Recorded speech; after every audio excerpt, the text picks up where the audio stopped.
One of the things that we talk about in the higher education scenario is that alone is knowledge that leads to liberation.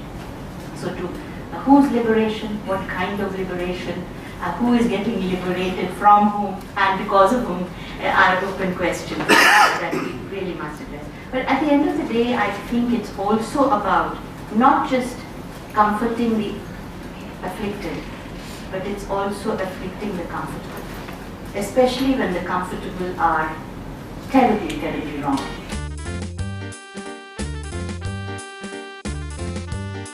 Rural setting, the university had nothing to do with the society around it at that point of time. Till it was a Gurukul, there was a large give and take between the university and the society. But the moment it became a university, like Dr. Gopinath has told, it became an ivory tower, and there was nothing to do between the university and the society. And we all know that the universities, from time immemorial, even when the first university was established, which was incidentally in India, Takshila, at that time also the main mandate of the universities was that the society of the university should develop along with the university. But slowly we are all forgetting that mandate, and today universities are working like factories. Like in the assembly line, you put a student in the beginning, after 3 years produce a degree holder without any vision, without any purpose.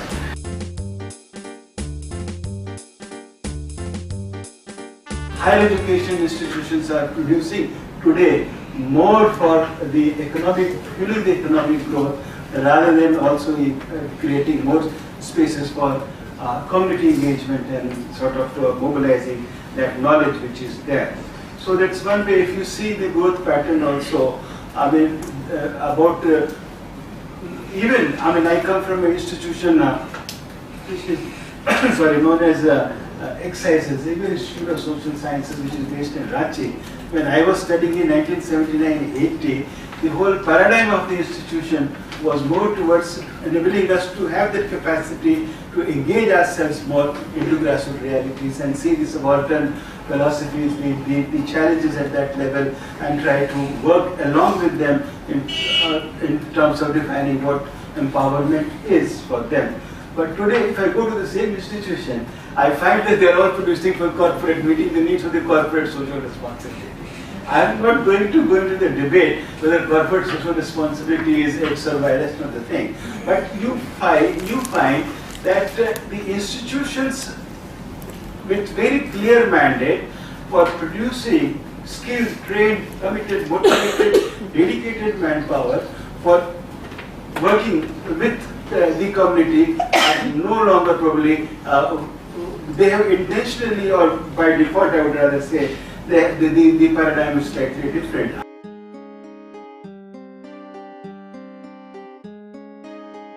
Jamia role in organizing service for the community is also evident in its pioneering work in the field of adult education. The work began for the first time in 926 in the form of a night school. The school not only attended to the adult learners but also the illiterate working children. By 1938, the project of adult education took the form of a department called Idare-e-Talim-o-Taraqi. This department not only produced material and organized classes for adult learners but also sensitized the learners towards various community problems such as poor conditions of health and cleanliness and meaningful recreation.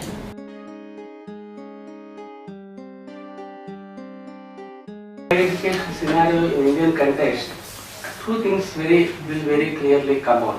One is the alarming state in which the higher education in India is, not only in terms of the gross enrollment ratio but also with respect to the quality of education that is being offered.